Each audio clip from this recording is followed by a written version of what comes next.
চৌদিশে হুৱা দুৱা প্ৰচণ্ড মাৰপিট আক্ৰমণ প্ৰত্যাক্ৰমণ হঠাৎ উত্তেজনামূলক পৰিৱেশ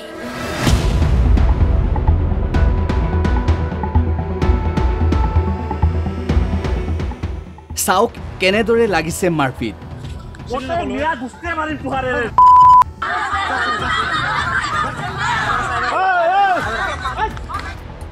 এই ঘটনা হাউলিৰ এতিয়া শুনক কি হৈছিল দুটা তিনটা মান যুৱকে তাতে তাৰমানে স্কুলৰ ল'ৰা এটা আৰু ছোৱালী দুটামান তাতে বান্ধি থৈছিল বৰপেটাৰ বামুনবৰী গাঁৱত সংঘটিত হোৱা এটা মাৰপিটৰ ঘটনাক সাম্প্ৰদায়িক ৰং দিয়াৰ চেষ্টা দুষ্ট চক্ৰৰ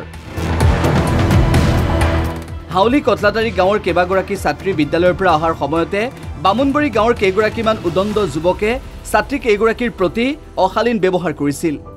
আৰু তাৰ পাছতে দুই পক্ষৰ মাৰপিট এই মাৰপিটৰ ঘটনাত আহত হৈছে কেইবাজনো এই ঘটনা সাম্প্ৰদায়িক ৰং দিয়াৰো অভিযোগ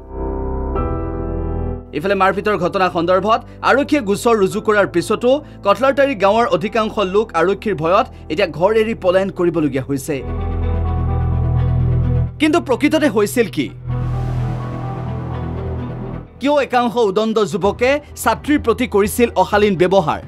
এই সকলৰ ক্ষেত্ৰত কি ব্যৱস্থা গ্ৰহণ কৰিব ইফালে এই ঘটনা কোনে সাম্প্ৰদায়িক ৰং দিয়াৰ চেষ্টা চলাইছে সেই সন্দৰ্ভতো আৰক্ষীয়ে আৰম্ভ কৰিছে তদন্ত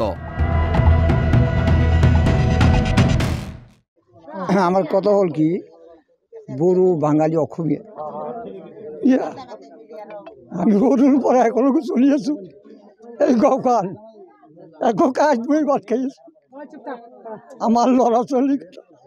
স্কুলত যায় আহাতে চকা যাওয়াতে চকা বাড়ি বাড়ি করে দেখাই দেয়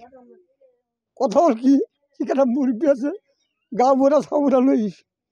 আমার গাঁওখান হিন্দু মুসলমান বাঙালি অসমীয়া কোনো কথা নাই আমি আজি 50 বছরে ভাই ভাই হিসাবে চলি আছো আমাক সেনেকা চলবা লাগে গাঁওখান শান্তি লাগে যিবিলাক দুখী করছে সেইবিলাক আইনত যি হেৰি কৰক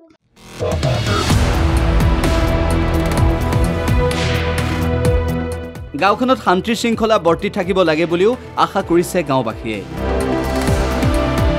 কিন্তু এই ঘটনাত অভিযুক্তসকলৰ ক্ষেত্ৰত আৰক্ষীয়ে কি ধৰণৰ ব্যৱস্থা ল'ব সেয়াও হ'ব গুৰুত্বপূৰ্ণ